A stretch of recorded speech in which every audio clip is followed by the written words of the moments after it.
Dobeles pilsētas neatņemama sastāvdaļa ir tās teritorijā esošais meža parks – Ķestermežs, kas neskaitāmām dobelnieku paudzēm kalpojas kā pastaigu un izklaides vieta. Ķestermeža galvenā bagātība ir tā ainaviskais novietojums – Bērzes upes loku abos krastos. Šie loki mežā veido savdabīgas pussalas, bet stāvie krasti paver skatu uz upi. Ķestermežs savu nosaukumu ieguvis no Ķestera mājām, kuras atradušās mežā, upes kreisajā krastā. Šeit atradusies Ķestera skola, kurā pirms skolu izveidošanas pilsētā mācījušies Dobeles un apkārtnes bērni. Šeit skolas gaitas uzsākuši Bīlenšteina ģimenes zēni, izcilais jugendstila arhitekts Bernhards Bīlenšteins, pazīstamais gleznotājs impresionists Zigfrīds Bīlenšteins un viņa brāļi. Neilgi mācījies arī Daina tēvs Krišjāns Barons. 1840. gadu sākumā, laikā, kad skolu vadīja ķesteris un ērģelnieks Bērs, un šeit mācījies Barons, apstākļi skolā nav bijuši īpaši komfortabli, jo zēni, kuriem mājas atradušās tālāk, tostarp 7-gadīgajam Baronam, kam bija jāmēro ceļš uz mājām Īlē, naktis pārlaiduši turpat klases telpā, gulēšanai vietu atbrīvojot vien nostumjot solus gar telpas malām. 19. gadsimta 70. un 80. gadu sākumā, kad šeit mācījies Bīlenšteina brāļi, apstākļi šķiet ir krietni uzlabojušies. Bernhards Bīlenšteins savās atmiņās par skolu raksta. Zēniem, kas dzīvoja internātā, neklājās slikti, tāpēc, ka uzturs bija labs un pietiekams, un blakus atradās mežs un Bērzes upe, kas sniedz daudzas jaukas iespējas dažādām rotaļām. Pirmā pasaules kara gados Ķestera māja degusi un vēlāk sabrukusi. Māja ir zudusi, bet nosaukumu saglabājas viss meža masīvs. Par savām mājām Ķestermežu varēja saukt arī māksliniece Hilda Vīka Eglīta.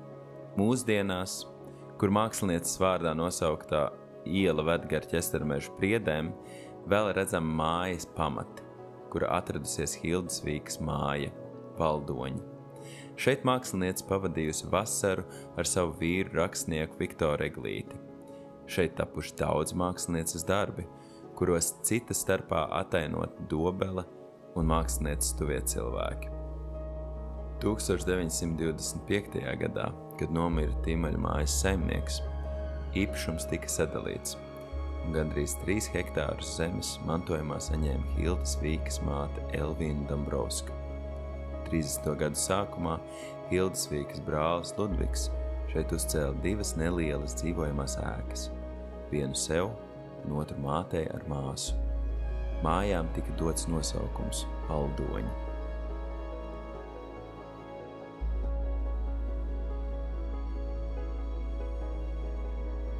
Brālis Ludvigs Vīks atceras. Ražanas un spraigas bija vasaras, ko māsa parasti pavadīja mūsu nelielajā īpašumā Bērzes upes piekrastē, pie Dobeles, Kalnmuižas lielceļa. Mājiņa atradās plašā priežu meža malā, plaša augļu koku dārza vidū ar terasveidīgu dažādas veģetācijas pārklātu pieeju Bērzei. Šī gleznā atpūtas vieta devusi daudz ierosinājumu māsas dzejai un akvareļiem. Kad vien bija iespējams, māsa tiecās uz šo kluso atpūtas vietu. Otrajam pasaules karam tuvojoties noslēgumam, uz Ķestermeža Valdoņiem 1944. gadā Eglīšu pāris glābjot pārveda Hildas mākslas darbus un Viktora manuskriptus. Mākslas darbu dēļ pāris izvēlējās palikt Latvijā un nedoties bēgļu gaitās. Diemžēl Valdoņi kļuva par pēdējām kopīgajām Eglīšu mājām, jo 1944. gada 8. oktobrī Viktoru šeit arestēja, un ieslodzījumā viņš mira.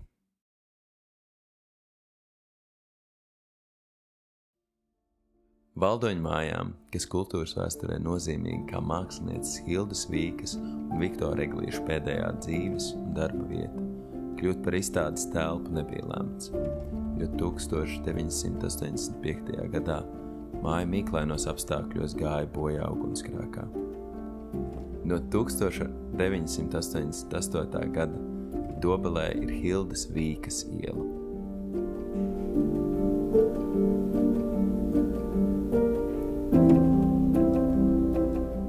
Ķestermeža centrā, kur Bēres upe met pamatīgu loku, uz pussalas izvietota estrāde. 1955. gadā kultūras darbinieks Voldemārs Dziedātājs ar kolēģiem virzīja ideju par estrādes nepieciešamību Dobelē un izraudzījās piemērotu vietu. Upe šeit met gandrīz pilnu loku, un no 3 pusēm upes ieskautās teritorijas izmērs un reliefs tika atzīts par ļoti piemērotu.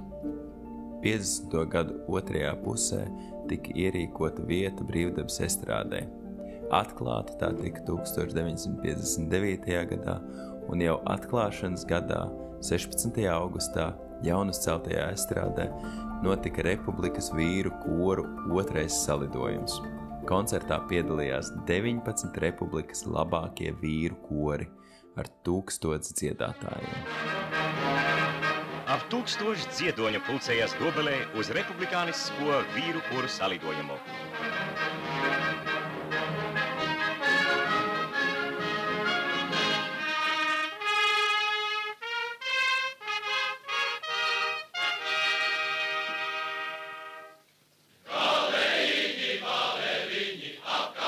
Tālu skan Leonīda Vignera dziesma Kalējiņi bāleliņi.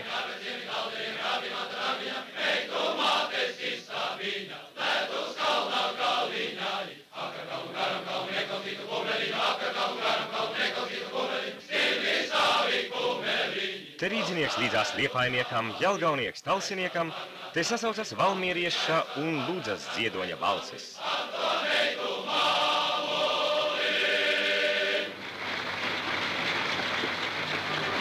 Skaista tradicija. Savu tagadējo veidolu estrādes celtne ieguva 1986. gadā, kad virs estrādes uzslēja jumtu.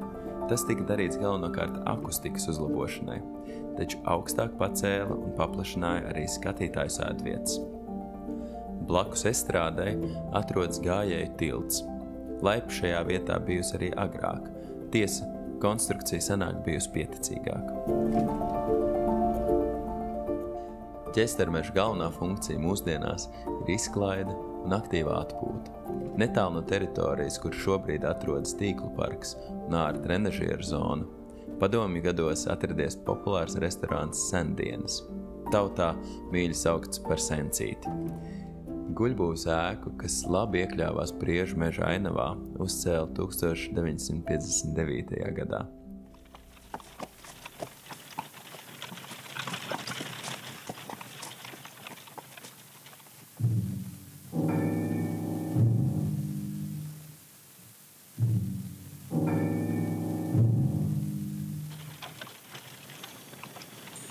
Dobele. Jā, laiks iet.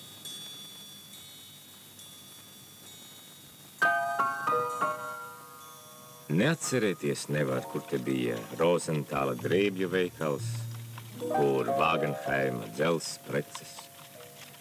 Pilsētas kļūst jaunas, bet seno tomēr gribas saglabāt. Un kāpēc ne? Ja tu izdara tā, kā dobelnieki šeit, Ķesteru mežā.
Netālu atradusies arī kafejnīca Papērdes zieds.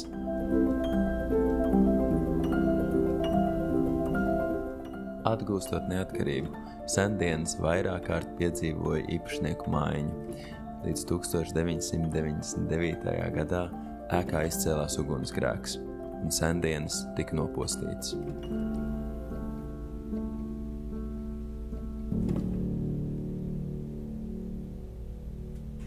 Dziļāk mežā atrodas Paugurs, Rūķīškalns, kurš mūsdienās labi iekārtots ar jaunu vingrošanas aprīkojumu.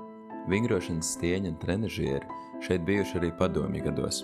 Savukārt pirms Otrā pasaules kara šai vietai bijusi paredzēta pavisam cita funkcija. Izcilais Dobeles ārsts, slimnīcas dibinātājs un sabiedriskais darbinieks Edgars Francmanis bija izsapņojis Ķestermežā uzcelt pilsētas sanatoriju. Rūķīškalna teritoriju pilsētas valde bija atvēlējusi šim projektam, jo upes tuvums un svaigais priežu meža gaiss būtu līdzvērtīgi piemērota vieta sanatorijai, kāda jau tika izveidota Tērvetē. Pilsētas detāli plānojumos 30. gados sanatorija jau bija iezīmēta. Francmanis šeit sāka organizēt teritorijas sakopšanas talkas, taču iecera palika nerealizēta. Rūķīškalnā atradās arī nojumi, ko graznoja zīmējums pie mežamātes. Par to, ka šeit bija paredzēts būvēt sanatoriju, mūsdienās vēl liecina netālās sanatorijas ielas nosaukums.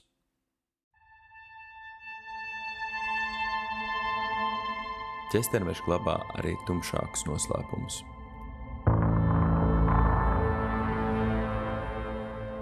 Šeit 1905. gadā rīkots slepens revolucionāru sapulces, bet 1919. gadā šeit nošauti un apbedīti Dobeles padomju aktīvisti. Vēlāk tie pārabedīti. 50. gados šeit uzstādīts piemineklis ar uzrakstu Mūžīga slava 1919. gada kritušajiem par padomju Latviju. 1980. gada 18. jūlijā tajā pašā vietā atklāja jaunu piemiņas akmeni ar tekstu Mūžīga slava cīnītājiem par padomju varu latviešu un krievu valodās. 2023. gadā padomju varu slavinošais piemiņas akmenis demontēts. Padomju gados Ķestermeža daļu upes kreisajā krastā pārdēvēja par Komjaunatnes parku. Atgūstot neatkarību, Ķestermeža atguva savu vēsturisko nosaukumu.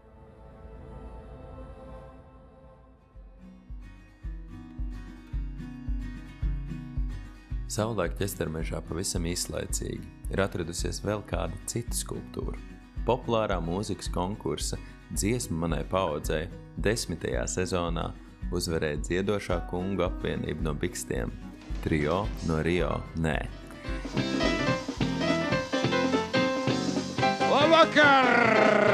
Labvakar, Dobelē!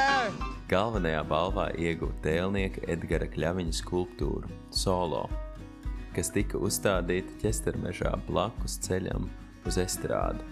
Skulptūra tika atklāta 2005. gada 1. jūlijā, kad Dobelē notika jaunās sezonas atklāšanas koncerts.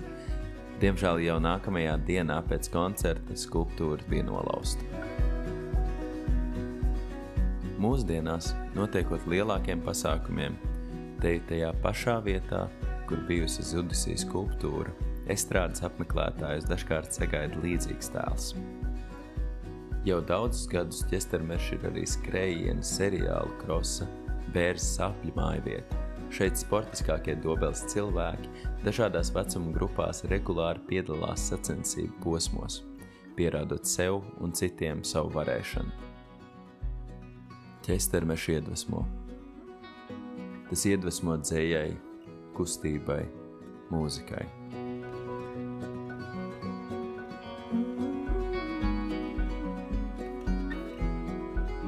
Ķestermežs nav tikai koki un upes loki.